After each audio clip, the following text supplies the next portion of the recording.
आगे बढ़ते हैं, चूंकि मुद्दा आज जी विपक्षी एकता का है।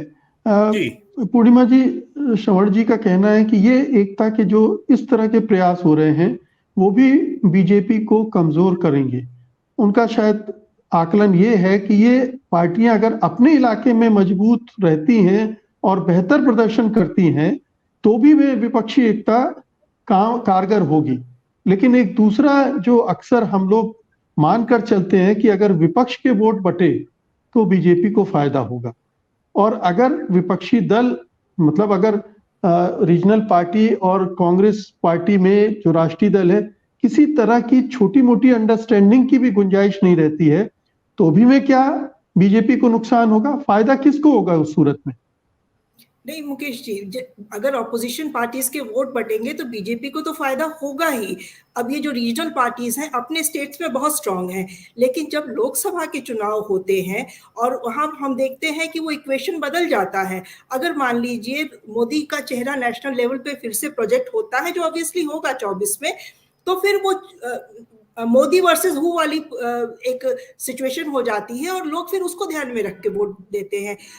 मुझे एक बात इसमें ऐड करनी है कि हम प्री पोल विपक्षी एकता की संभावना हम नहीं इस वक्त देख सकते हैं, ये उसके लिए बहुत जल्दी है। आज की जो मीटिंग हुई जो केसीआर ने की या उसमें जो नेता शामिल हुए, मुझे लगता है वो आपस में जो विपक्षी पार्टियों के बीच में जो खेमेबंदी होनी है और जो चुनाव नजदीक आने के बाद और तेज होगी, ये उसकी सुगबुगाहट शुरू हो गई है। और वो उस कॉन्टेक्स्ट में ये कांग्रेस को एक संदेश है कि जहां कांग्रेस को ये अपने राइवल के रूप में स्टेट लेवल पे पाते हैं, वहां ये कांग्रेस के लिए कोई स्पेस ज्यादा ईल्ड नहीं करेंगे। तो इसलिए कांग्रेस को ये बात ध्यान में रखनी होगी जब लोकसभा के चुनाव आएंगे।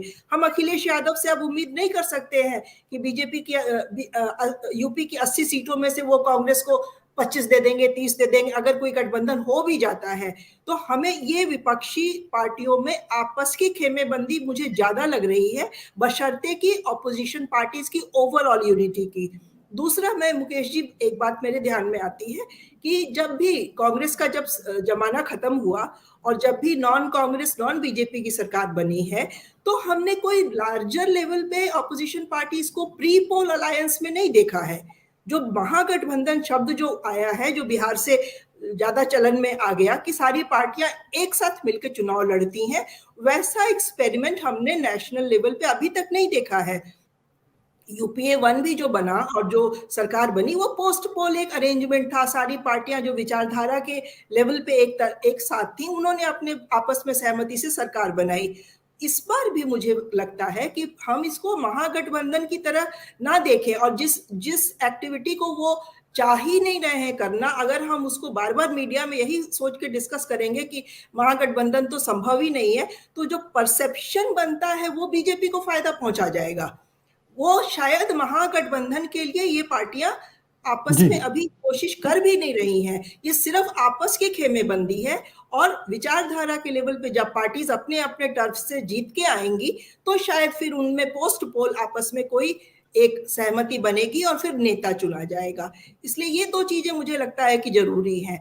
और जहां तक जी बीजेपी के कमजोर होने का सवाल है, श्रवण जी ने ठीक कहा, बीजेपी कमजोर तो दिख रही है। जो डेस्परेशन प्राइम मिनिस्टर की स्पीच में दिखाई दिया है कल, वो तो अब मुस्लिम्स के पास, हालांकि बीजेपी के प्रवक्ता ने इस चीज को डिनाई किया है कि ऐसा उन्होंने कोई नाम नहीं लिया है किसी कम्युनिटी का, लेकिन अगर सूत्रों के हवाले से ही सही, और ये हमें मालूम है कि पसमानदा मुस्लिम्स को साथ लाने के लिए बीजेपी 1 साल से कोशिश कर रही है, और उन्होंने कई यूपी में कई अच्छे पोजीशंस नहीं, पे ये डेस्परेशन तो इसमें भी शो करता है कि वो छोटी छोटी बात पर रोड शो पे उतर आते हैं।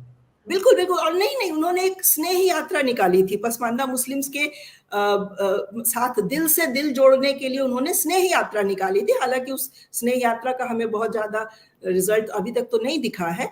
तो बीजेपी को एक मन में जरूर खतरा है कि जो अब वो पीक पे है, बीजेपी बहुत सारे स्टेट्स में पीक पे है। दूसरा, कांग्रेस भी अगर थोड़ी भी इंप्रूव करती है या ऑपोजिशन पार्टीज थोड़ी भी अपनी पोजीशन जो रीजनल पार्टीज हैं अच्छी करती हैं, तो नुकसान तो बीजेपी को ही होना है। और जो नुकसान उनको उधर से होगा, मान लीजिए कांग्रेस का कुछ वोट उनको वापस चला जाता है या रीजनल पार्टीज को वापस चला जाता है, तो उसकी भरपाई के लिए ये अब चाह रहे हैं कि पसमानदा मुस्लिम से बात करो, बोहरा से बात करो, मतलब जो सो फार अनटच्ड अनअप्रोच्ड कम्युनिटीज थी, उनको लाओ ताकि कुछ दिन फिर से उनको बेवकूफ बनाया जा सके और उनको अपने पाले में किसी तरह लाया जा सके। तो बीजेपी के अंदर इनसिक्योरिटी तो जरूर शो कर रही है। ऑपोजिशन पार्टीज वो अपनी अपनी खेमेबंदी में लगी हुई हैं और सब अपनी अपनी पोजीशन अभी फिलहाल क्लियर कर रही है कि कौन कहाँ खड़ा है। जी, तो